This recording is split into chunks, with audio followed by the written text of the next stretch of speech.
राजस्थान में 15वीं विधानसभा का 7वां सत्र आज से शुरू होगा। विधानसभा की कार्यवाही से पहले सत्ता और विपक्ष ने अपनी अपनी रणनीति को पूरी तरह से तैयार कर लिया है। ऐसे में इस सत्र के हंगामेदार रहने के भी आसार दिख रहे हैं। इस दौरान राज्य सरकार विपक्ष के हमलों से बचाव करने की कोशिश करेगी और साथ ही सत्र में गहलोत सरकार कई महत्वपूर्ण विधेयक पारित भी करवा सकती है। इसमें विधायकों का एचआरए बढ़ाने, अधिवक्ता कल्याण कोष को संशोधित कर नए सिरे में पेश करने, हरिदेव जोशी पत्रकारिता एवं जनसंचार विश्वविद्यालय के अधिनियम में संशोधन की भी जानकारी दी जाएगी। दोनों ही विधेयक राज्यपाल की ओर से लौटाए जा चुके हैं। सत्र के दौरान शिक्षकों के रिक्त पद, उपखंड कार्यालय का गठन, युवा रोजगार योजना, जयपुर शहर की नींदड़ आवास योजना, सड़कों की बदहाल स्थिति जैसे मामले सदन में प्रश्नकाल के दौरान विधायकों की ओर से उठाए जाएंगे। पिछले सत्र में गहलोत सरकार ने मार्च में राजस्थान सार्वजनिक परीक्षा विधेयक 2022 और राजस्थान सार्वजनिक परीक्षा संशोधन विधेयक पारित किया था। इधर बीजेपी ने विधायक दल की बैठक में सरकार को घेरने की रणनीति भी तैयार की है।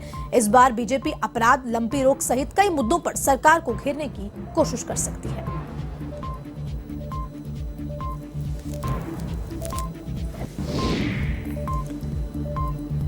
आज से विधानसभा सत्र चालू हो रहा है, जिसके अंदर विपक्ष ने सरकार को घेरने की पूरी रणनीति बनाई है और कई मुद्दों पे, चाहे वो बेरोजगारी का मुद्दा हो,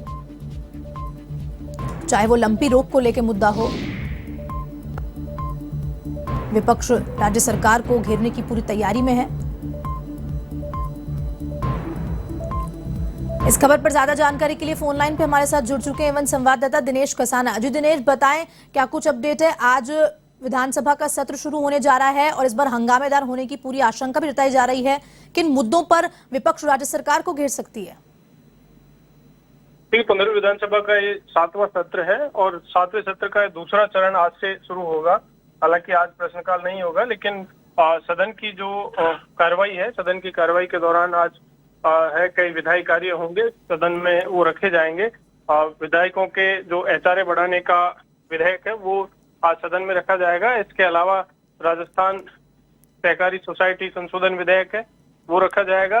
विधानसभा में अधिकारी कर्मचारियों की परिलब्धियां पेंशन का विधेयक है वो रखा जाएगा और दिवंगत जो लोकसभा और विधानसभा के जो सदस्य हैं उनको श्रद्धांजलि यहाँ पर दी जाएगी। तो इस तरह से आज सदन की जो कार्रवाई है वो सुबह 11 बजे प्रारंभ होगी, लेकिन प्रश्नकाल नहीं होगा और ये तमाम विधायी कार्य आज सदन में रखे जाएंगे। इसके अलावा कल सदन में प्रश्नकाल भी होगा और प्रश्नकाल के दौरान बहुत सारे जो मुद्दे हैं उन पर सदन में विधायकों की ओर से उठाए जाएंगे। इस सत्र के दौरान उपखंड कार्यालयों के गठन का मामला हो, युवा रोजगार योजना हो या जयपुर शहर की नींदड़ आवास योजना हो, सड़कों की जो बदहाल स्थिति है उसको लेकर हो, लंपी को लेकर तमाम जो इश्यू हैं वो सदन में उठाए जाएंगे प्रश्नकाल के दौरान भी। और चूंकि बीजेपी की ओर से कल विधायक दल की बैठक इस तरह से हुई और उस बैठक में जो प्रभारी थे, उनके प्रदेश प्रभारी अरुण सिंह, वो बैठक में मौजूद थे और जो रणनीति बनाई गई है सदन में और सदन के बाहर भी सरकार को घेरने की बीजेपी की ओर से, तो ये कहा जा सकता है कि पूरी तरह से सदन की जो कार्रवाई है, चूंकि छोटा सत्र है, 5 दिन चलने की संभावना है, लेकिन पूरी तरह से हंगामेदार ये सदन की कार्रवाई रहेगी।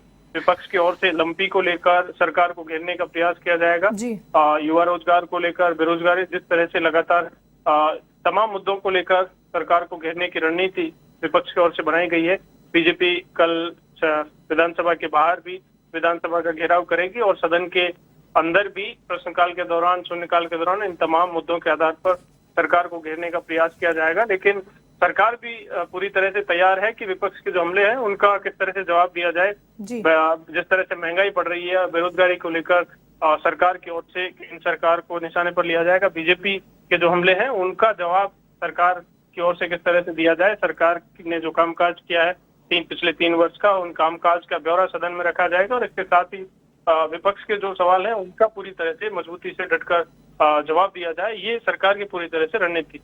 जी दिनेश, तमाम जानकारी साझा करने के लिए आपका बहुत बहुत धन्यवाद। तो हमारे साथ फोन लाइन पर जुड़े एवं संवाददाता दिनेश कसाना, जिन्होंने पूरी जानकारी दी कि विधानसभा सत्र आज से शुरू हो रहा है और विपक्ष राज्य सरकार को किन किन मुद्दों पर घेरने की रणनीति